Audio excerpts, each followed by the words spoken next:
Tapos flour. Natin to para lulutuin natin.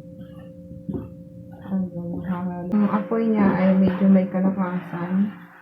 Tapos haluin lang natin ang haluin para hindi siya masulog.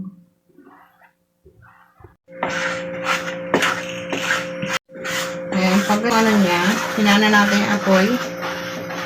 At magtatabi na tayo ng para sa pang-toppings.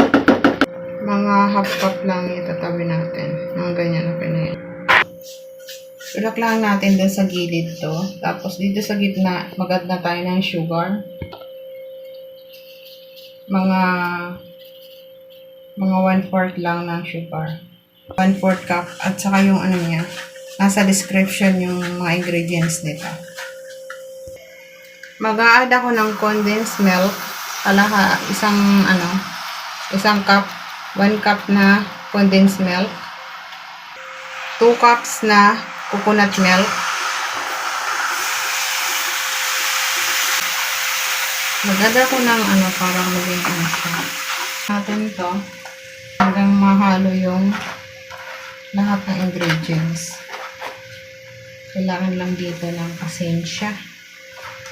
At para ma-form niya lahat.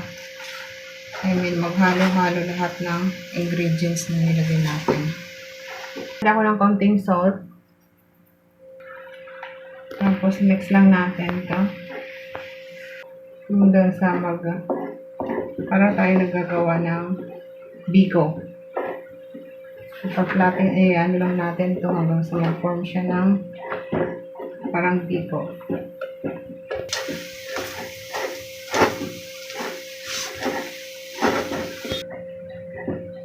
So, ayusin lang natin. Kailangan halo ng mahalo.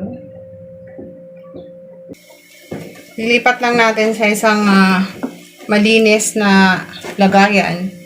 Iuhulma ko lang siya doon.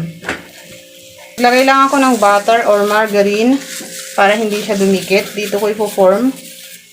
So, ipo-form ko lang to dito para maging flat. So, ngayon, ipo-flat lang natin to. Ipo-form lang natin para maging flat yung ating ginagawang spasol.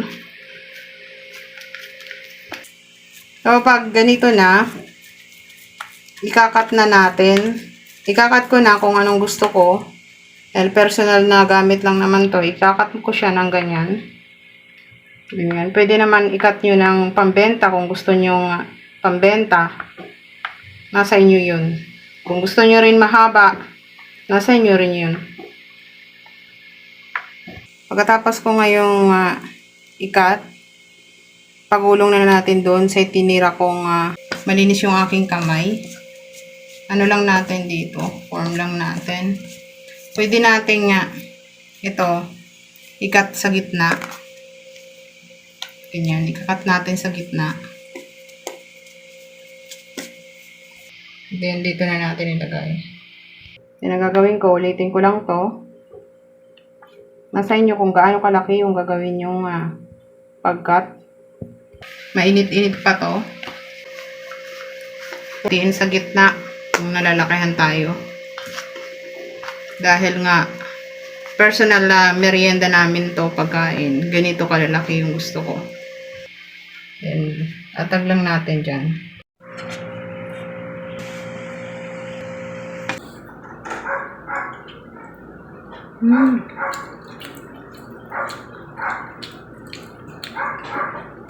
Yummy.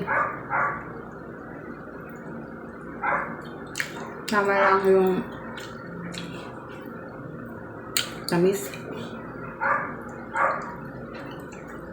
Very good. Thank you guys.